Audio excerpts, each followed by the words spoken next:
के बारे में बता रहे थे। There was a convention somewhere and a man of God was talking about the और Lord एक आदमी Jesus. भीड़ से खड़ा हुआ और बोला ये झूठ बोल रहा है, कुछ नहीं होता यीशु मसीह। A man stood up from the crowd and said, "Hey, this is a lie. There's no Jesus." तो सेब खाने लगे। He started to eat an apple. This man. कह रहा मैं आपसे एक सवाल पूछता हूँ, He said, "I'll ask you a question. ये जो मैं सेब खा रहा हूँ The apple that I'm eating, ये मीठा है, it's sweet. क्या आप बता सकते हो कितना मीठा है? Can you tell me how sweet it is?" उसने कहा मुझे कैसे पता जब तक मैंने चखा नहीं। He said, "How will I know if I haven't tasted it?" उसने कहा हाँ तूने मेरे यीशु को भी नहीं चखा। He said, "You तुझे नहीं haven't पता। tasted my Jesus either."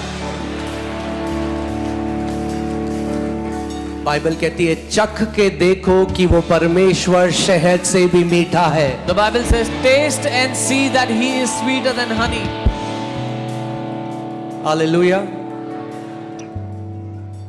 आमेन।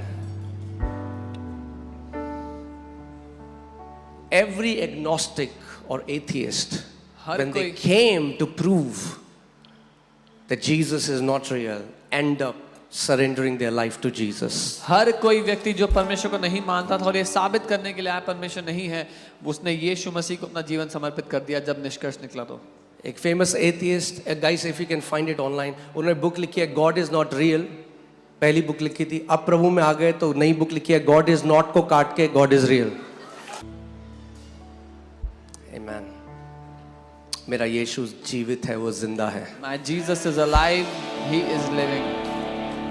मृत्यु उसको रोक ना सकी कब्र में, Death could not hold Him in the grave क्योंकि वो जीवन और पुनरुत्थान है। because He is life and resurrection.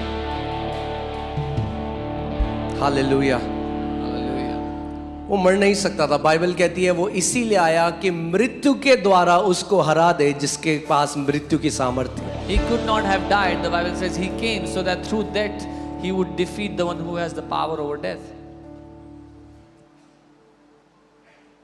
अगर आप धर्म में हो, अगर आप ईसाईयत में भी हो, तो मैं आज आपको बुला रहा हूँ, यीशु को चख के देखो। रीति रिवाजों से, मरे हुए रीति रिवाजों से बाहर आ जाओ और उस सच्चे परमेश्वर को चख के देखो कि वो शहद से भी मीठा है।